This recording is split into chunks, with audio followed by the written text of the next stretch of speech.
550번째 책 소개입니다. 책 제목 끈기보다 끊기. 저자 유영만. 출판일 2023년 6월 10일. 상상 빌더 한 줄 요약. 그만두기도 중요하다. 책 소개. 성장보다 성숙이 필요한 지금, 낯선 위기를 돌파하는 역전의 힘을 설파하는 책. 모두의 삶이 온통 위기인 세상, 경제 빙하기다. 더 이상 위를 향해 오르는 일이 어려운 전대미문의 경제 위기 앞에서 우리의 강팍한 심리를 어루만지고 인해 튼튼하게 무장시켜주는 책이 끈기보다 끊기다. 바야흐로 성장보다는 성숙에 힘써야 할 때, 우리 모두의 숨고르기를 안내하는 국민심리 치유서라 하겠다. 지식생태학자를 자처하는 저자는 지금의 사회적 위기를 오히려 기회로 정의한다. 등대를 발견한 것이 길을 잃은 덕분일 수 있듯 오늘의 새로운 다짐과 준비가 앞으로의 먼 길을 더욱 단단하게 다져준다는 것이다. 이 책은 그 길에서의 등대와도 같은 것. 어두운 길의 등불 같은 삶을 전달하는 이를 소명으로 하는 지식생태학자가 자신의 책무를 오롯이 반영한 것이 끈기보다 끊기인 셈이다.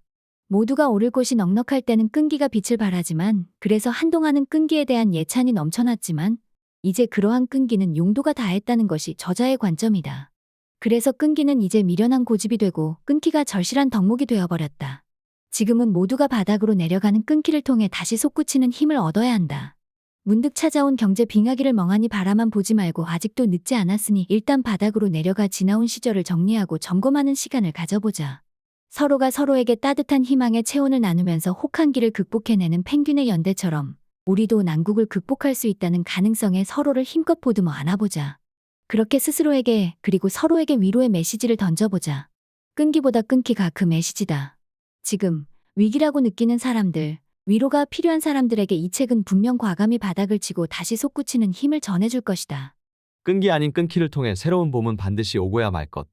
위기의 시대, 지금은 내려가는 길이다. 지금껏 모두가 오르는 연습에만 열중해왔기에 내려가는 길은 누구에게나 낯설다. 하지만 그렇기 때문에 지금은 영민한 자들에게는 역전의 찬스이기도 하다. 경제 빙하기는 봄이나 여름은 짧고 겨울이 생각보다 길며 가을도 왔는지도 모르게 쏜살같이 지나가는 시기다. 한여름에도 추위를 느끼는 건 그만큼 마음에 흐르는 온기가 없어졌기 때문이다. 지금까지의 생각과 지식 그리고 경험적 교훈이 더 이상 통용되지 않는 시기가 바로 경제 빙하기다. 버리고 내려가서 다시 시작해야 하는 시기다. 이런 때일수록 타성에 젖은 언어를 버리고 낯선 언어로 낯선 생각을 잉태할 인고의 시간이 필요하다. 경제 빙하기라는 얼어붙은 분위기에 불안한 감정으로 짓눌려 살지 말고 이런 때일수록 위기 이후를 상상하면서 위기가 지나고 난 이후의 기회를 어떻게 포착할지를 절치부심하며 안목과 식견을 연마하는 공부를 해야 한다. 불확실한 세상일수록 기존 지식과 경험적 지혜로 난국을 돌파하기는 어렵다. 불안감에 휩싸인 분위기에서 걱정하고 한탄을 반복할수록 한심해질 뿐이다. 위기를 극복하기 위해 지금의 상황을 공부하는 분위기로 바꿔야 한다. 지금 왜 끈기가 아닌 끊기가 필요한지를 역설하는 책 끈기보다 끊기는 그야말로 독자들의 내일을 새롭게 밝혀주는 뜨겁고 열렬한 빛과도 같다.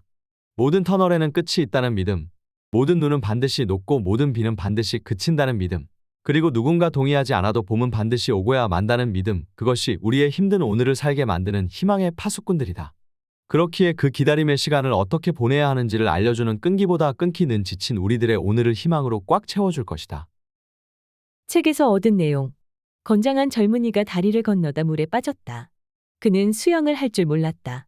죽을 둥 살둥 허우적대는데 백발노인이 다가오는 게 보였다.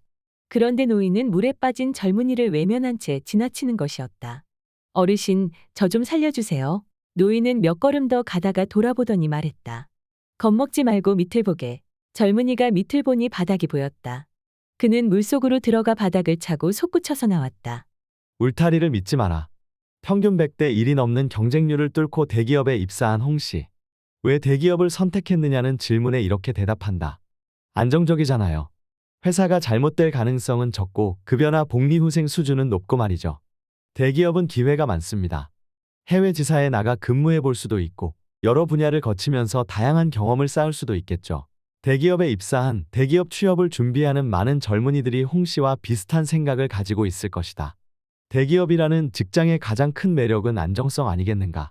그런데 대기업이라는 커다란 울타리도 더 이상 안전 영역이 아니라면 생산기지 이전에 따라 일감이 줄어드는 공장 이야기가 아니다. 화이트칼라 사무직 얘기다. 끊어내기 전에 점검해야 할 것들. 01. 건강. 혹한에 대비해 건강부터 점검하자. 02. 가족. 사랑하는 가족들은 괜찮은지 대화하며 점검하자. 03. 인연. 끊어지거나 뚫린 곳은 없는지 인맥의 울타리를 점검하자. 공사, 자산, 현재 보유 자산과 미래를 위한 설계 자산을 정확히 점검하자. 공호, 능력, 직이 아닌 업의 관점에서 강점과 약점을 점검하자. 공육, 경험, 좌정관처 내 오류에 빠져있지 않은지 점검하자. 바로 지금 항복을 선언하라. 어니스트 셰클턴을 기억하는가? 지난 1000년간을 통틀어 가장 위대한 탐험가 중 한 명으로 꼽히는 영국인. 1914년 8월 셰클턴과 대원 27명은 영국 정부 후원 아래 세계 최초로 남극 대륙 횡단에 나섰다. 그러나 6개월 후인 1915년 1월 목적지를 불과 150km 앞두고 탐험은 실패로 돌아간다. 탐험선은 부빙 떠다니는 얼음덩이에 갇혀 옴짝달싹 못하게 되고 탐험대는 숨통을 조이는 추위, 그보다 더욱 소름 끼치는 절망과 맞부딪히게 된다. 빛이 사라지고 어둠이 왔다. 5월 초 마지막 해가 사라지고 79일 암흑의 시간이 흘렀다. 극지역의 겨울은 해가 뜨지 않는다. 남반구의 계절은 북반구와 반대다. 그들은 칠흑 같은 겨울이 계속되는 기간 얼음에 갇힌 배에서 10달이나 버텼다. 11월 여름이 오자 얼음이 녹으며 부서진 배는 가라앉기 시작했다. 시간이 없었다. 탐험대는 살아남기 위해 결단을 내려야만 했다. 셰클턴이 대원들에게 외쳤다. 살아남는 데 필요한 것만 빼고 모든 물건을 버려라. 각자 소지품은 1인당 2파운드 907g로 제한하겠다. 대원들은 셰클턴의 명령에도 우왕좌왕했다. 도저히 버릴 수 없는 소중한 것들이 너무도 많았기 때문이다. 포기하고 또 포기해도 2파운드 이내로 맞출 수 없었다. 그들을 지켜보던 셰클턴이 품속에서 뭔가를 꺼내 바닥에 떨어뜨렸다. 탐험대원들은 척 보고도 그것이 무엇인지 알 수 있었다. 그것은 셰클턴이 애지중지하던 금으로 만들어진 담배 케이스였다. 버려야 얻는다. 가족은 쓰지 않는 것들을 버리고 구석구석 청소를 했다. 집안에 쌓인 것들이 사라지자 오랜만에 바닥을 드러낸 곳도 있었다. 틈틈이 자리 잡고 있던 먼지가 말끔하게 사라졌다. 아이들의 알레르기 비염 증세도 호전되었다. 며칠 전에는 장인 장모가 다녀가셨다고 한다. 친구는 장인 말씀에서 새로운 깨달음을 얻었다고 했다. 장인 말씀은 이런 내용이다. 그래. 그렇게 정기적으로 자주 버려야 해. 빈손이 큰손이라고 하잖아. 손이 비어야 새로운 걸 얻을 수 있지. 쌓아둔 것에 연연해하며 못 버리는 사람치고 잘 풀리는 사람을 내 평생 보지 못했어. 그리고 양손에 물건을 들고 있으면 다른 사람을 도와줄 수도 없고 말이야. 기회란 자주 비워주어야 생기는 법이야. 친구는 집안을 정리하면서 나온 책임의 옷까지 가전제품 가운데 깨끗한 것들을 따로 모아 복지단체에 실어다 주었다. 가슴이 답답하다면 집안부터 둘러보는 것이 어떨까.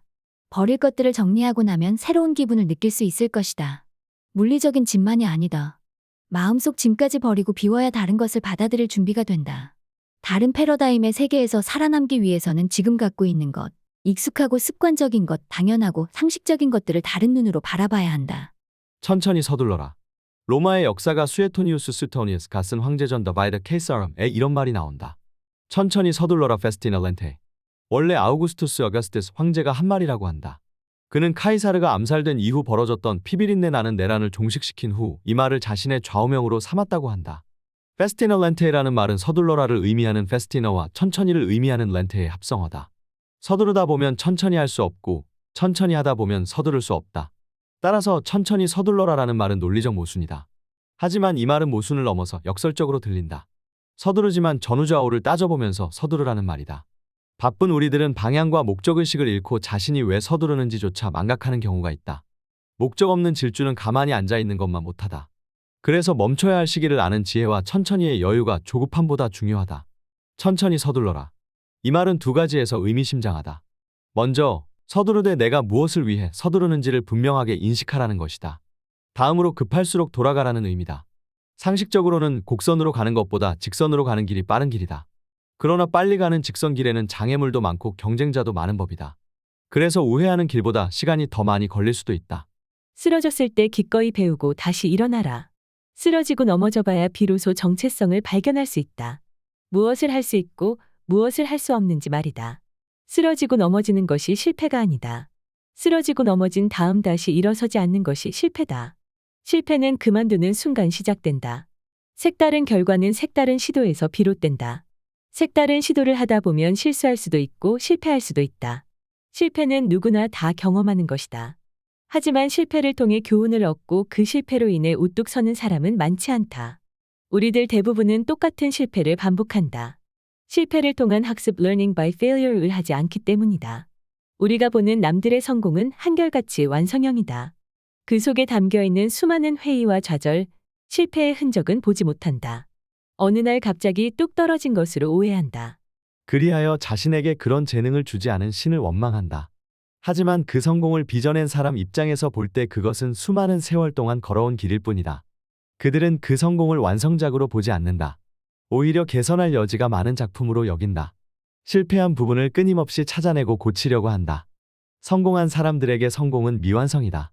미완성이므로 아직 가야 할 길이 멀다. 성공한 사람들이 그렇지 않은 사람들과 다른 점은 쓰러질 때마다 기꺼이 배운다는 것이다.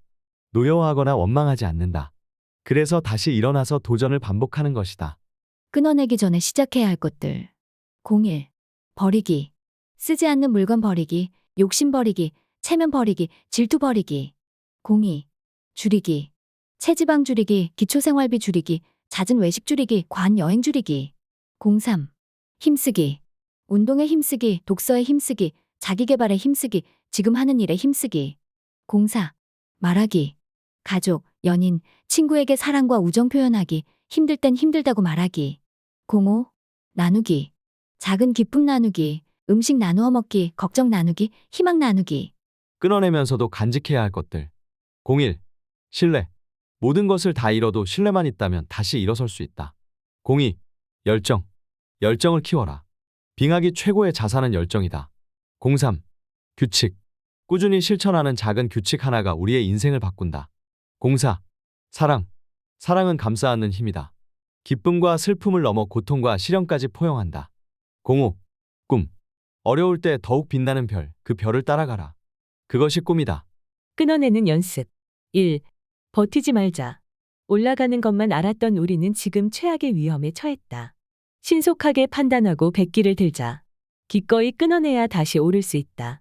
지금은 살아남아야 한다. 2. 버리고 내려가자. 버려야 살아남는다. 과거 고성장 시절에 대한 미련부터 버리자. 무모한 하면 된다주의와 결별하자.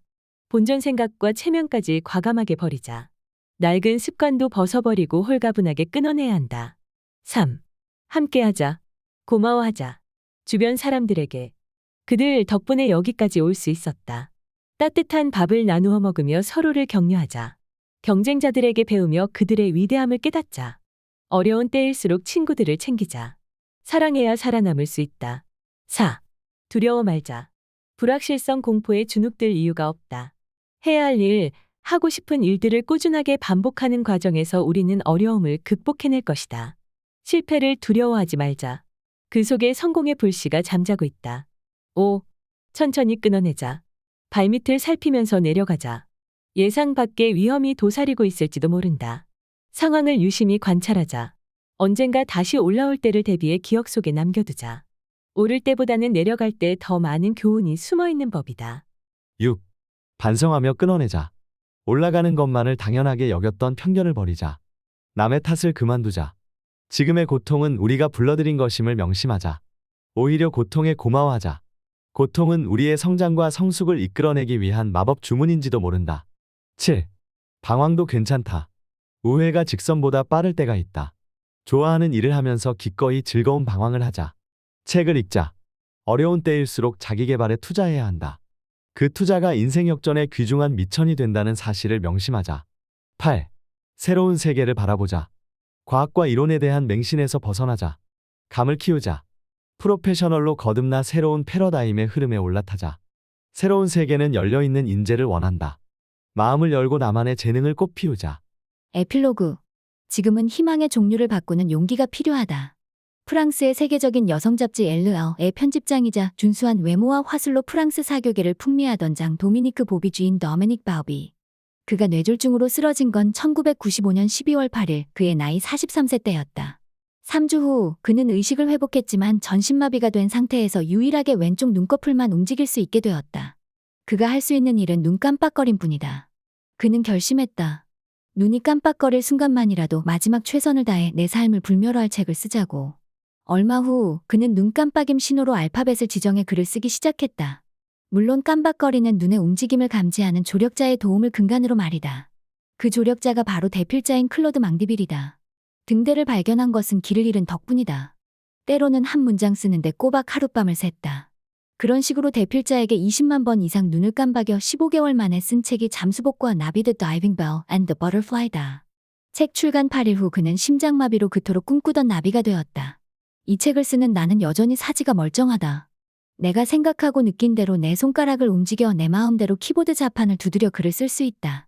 아직도 내 마음대로 생각하고 느낀 바를 글로 쓸 수 있다는 것 자체가 경이로운 기적이다.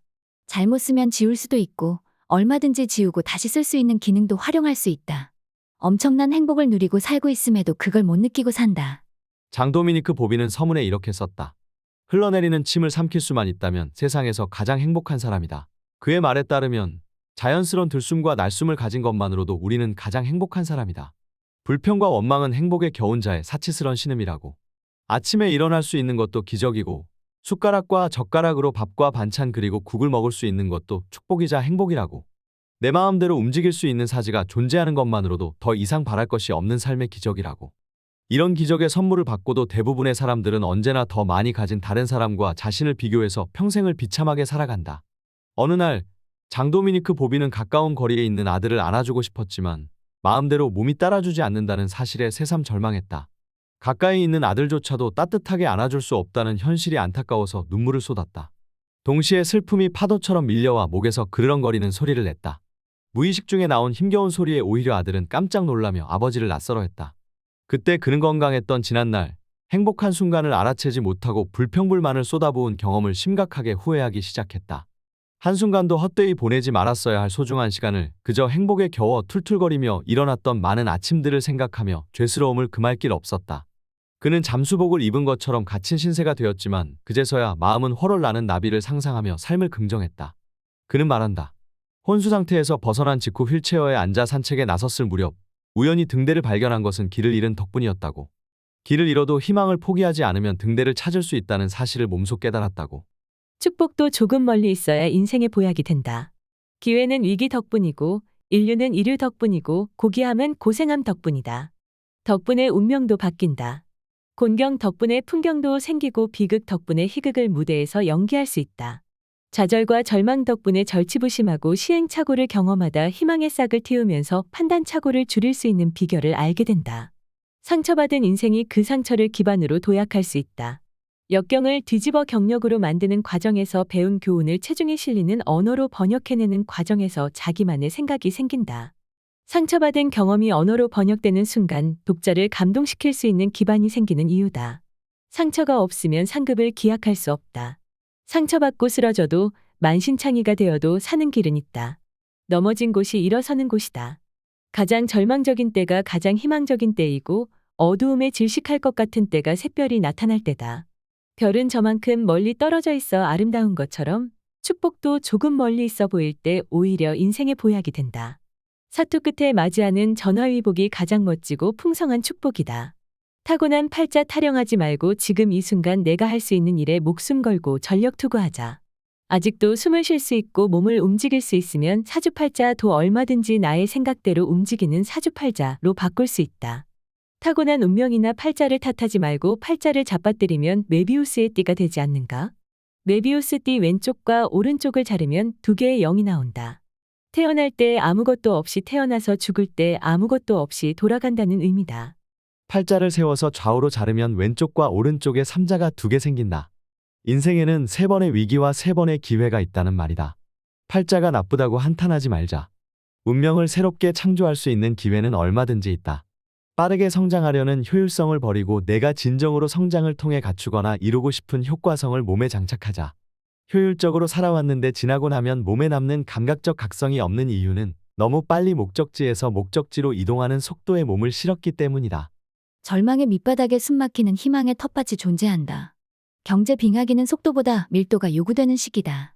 밀도가 촘촘히 축적되어 일상적 삶의 충만감을 만들어 나가면 속도는 필요할 때 저절로 터져나온다. 경제 빙하기는 긴 어둠의 터널의 끝을 모르고 펼쳐질지도 모르는 시기다. 터널의 끝은 반드시 있다는 사실과 그 끝에는 따뜻한 한 줄기 서광이 우리를 반겨줄 것이라는 믿음이 삶의 속도보다 밀도를 요구하는 이유다. 밀도가 촘촘히 다져져야 시련과 역경을 이겨내는 내공이 자랄 수 있는 텃밭이 되기 때문이다. 짙은 어둠의 터널 끝에는 천지가 개벽하는 새벽이 있는 법, 깊은 절망의 밑바닥에 숨막히는 희망의 텃밭이 있는 법이다. 힘들다고 느낄 때 진짜 힘든 분들을 생각하자. 언제나 나보다 힘든 사람이 있는 법이다. 내가 정말 힘들 때 나보다 힘든 사람을 잠시라도 생각하자. 그나마 내가 지금 이 정도 살아갈 수 있는 것도 나보다 더 힘든 위치에 선 사람들이 나보다 더 힘든 고생을 대신 해주고 있는 덕분이다. 경제 빙하기는 봄이나 여름은 짧고 겨울이 생각보다 길며 가을도 왔는지도 모르게 쏜살같이 지나가는 시기다. 한여름에도 추위를 느끼는 건 그만큼 마음에 흐르는 온기가 없어졌기 때문이다. 지금까지의 생각과 지식 그리고 경험적 교훈이 더 이상 통용되지 않는 시기가 바로 경제 빙하기다. 버리고 내려가서 다시 시작해야 하는 시기다. 이런 때일수록 타성에 젖은 언어를 버리고 낯선 언어로 낯선 생각을 잉태할 인고의 시간이 필요하다. 분위기를 쇄신하면 위기를 극복하는 혁신이 시작된다. 위기가 몰려올 때 내가 할 수 있는 일 중 하나는 분위기를 바꾸는 것이다. 위기는 나의 힘으로 극복할 수 없는 난공불락의 장애물일 수 있다. 경제 빙하기를 나의 힘으로 극복해내기에는 역부족이다. 자연재해처럼 위기로 생기는 손실을 최소화시킬 수 있는 대비를 할 뿐이다. 하지만 위기 속에서도 내가 바꿀 수 있는 분야는 분위기다. 위기가 시작될 때 분위기라도 바꾸면 분기점에서 분발할 계기를 마련할 수 있다. 사람은 분위기에 따라 감정은 물론 자세와 태도도 근본적으로 바뀐다. 위기가 몰려올 때 내가 할 수 있는 가장 시급한 조치는 나를 둘러싸고 조성되는 분위기를 바꾸거나 분위기가 전혀 다른 분야로 옮겨가는 것이다. 우울한 분위기, 걱정하고 한탄하는 분위기, 두려움에 떨며 불안감을 표출하는 분위기를 멀리할수록 위기 극복의 기반은 마련될 수 있다. 분위기를 쇄신하면 위기를 극복하는 혁신이 시작된다. 리더일수록 함몰되는 분위기를 바꾸지 않으면 자신이 운항하는 배가 순식간에 침몰한다. 경제 빙하기라는 얼어붙은 분위기에 불안한 감정으로 짓눌려 살지 말고 이런 때일수록 위기 이후를 상상하면서 위기가 지나고 난 이후의 기회를 어떻게 포착할지를 절치부심하며 안목과 식견을 연마하는 공부를 해야 한다. 불확실한 세상일수록 기존 지식과 경험적 지혜로 난국을 돌파하기는 어렵다. 불안감에 휩싸인 분위기에서 걱정하고 한탄을 반복할수록 한심해질 뿐이다. 위기를 극복하기 위해 지금의 상황을 공부하는 분위기로 바꿔야 한다. 타고난 운명을 무조건 거부하거나 그대로 수용하지도 말자. 지금 내가 직면하는 운명을 사랑하며 재창조하자. 경제 빙하기는 운명을 기존과 다르게 재창조할 수 있는 절호의 찬스다. 그것이 니체가 말하는 운명의 아모르 파티 아몰 페이디, 아무렇게나 살지 말고 파티하면서 살자는 의미다. 하늘이 무너지는 난국이 밀려와도 잭 길버트의 시별론 취지서에 등장하는 고집스러운 기쁨을 찾아내야 한다. 한쪽이 막히면 다른 쪽에 존재하는 기쁨을 찾아 탈출구를 모색해야 한다. 앞문으로 나가는 길이 막혀 있으면 뒷문이나 옆문으로 탈출하자. 새로운 관문을 만나는 기쁨을 포기하지 않으면 삶에는 그런대로 여전히 살만한 의미와 가치가 존재한다. 하지만 가능성을 찾기도 전에 포기하는 순간 고집스러운 기쁨은 사라진다. 고집스러운 기쁨이란 그럼에도 불구하고 이것도 나쁘지는 않아. 라는 태도, 막다른 벽에 부딪혔을 때 희망의 종류를 바꾸는 용기다. 그럴 때 삶에 또 다른 기쁨이 열린다. 희망의 종류를 바꾸는 용기만 갖춰도 절망적인 경제 빙하기를 버티고 견뎌낼 수 있는 작은 기쁨은 얼마든지 찾아낼 수 있다. 막힌 문 앞에서 통곡하고 좌절하지 말자. 힘 빼고 내려와서 주변을 둘러보면 전혀 생각지도 못한 또 다른 삶의 가능성이 기다리고 있다. 거기서 지금까지 느껴보지 못한 삶의 즐거움을 찾자. 그게 바로 고집스러운 기쁨을 찾아야 하는 이유다. 지금은 절벽이지만 그래도 새벽이 오는 길목에서 새 희망을 잉태하는 용기로 고집스럽게 빙하기 이후를 맞이하는 기쁨을 찾아 나서자. 진리는 언제나 가까운 곳에서 춤추며 기다리는 삶의 친구들이다. 저자 소개. 저자 유영만 교육학자. 질문으로 관문을 열어가는 지식생태학자 유영만 한양대학교 교수. 불현듯 다가오는 뜻밖의 질문이 던지는 낯선 마주침으로 색다른 깨우침을 얻는 배움을 사랑한다. 정답을 찾아내는 능력으로 사람을 재단하고 평가하기보다 전두엽을 낯설게 자극하는 충격적인 질문과 비판적 문제 제기를 즐기는 탐구 과정에 언제나 몸을 던지며 일상에서도 비상하는 상상력을 잉태하는 지식생태학자다. 지시와 명령의 언어보다 질문과 의문의 언어로 잉태된 미지의 삶에 언제나 전율하는 감동을 느낀다. 오늘도 불안한 질문의 바다에서 불확실하지만 심장 뛰는 삶의 여행을 즐긴다. 당연함의 의문을 던져놓고 통념에 통렬한 시비를 걸면서 어제와 다른 통찰을 몸으로 체득하는 탐험을 추구한다. 뜨거운 언어의 모루 위에서 틀에 박힌 질문을 폐기하고 잠자는 사고를 흔들어 깨우는 호기심 어린 질문으로 색다른 깨달음을 얻기 위해 애간장을 태우며 현실에 안주하지 않고 야성으로 지성을 일깨우는 색다른 문제 제기에 한눈을 팔고 있다. 우발적 만남으로 전율하는 암과 삶의 이중주를 사랑하며 어제와 다른 나로 거듭나기 위해 낯선 언어로 자아를 재서술하는 아이러니스트로 거듭나고 있다. 지금까지 상상빌더였습니다. 감사합니다.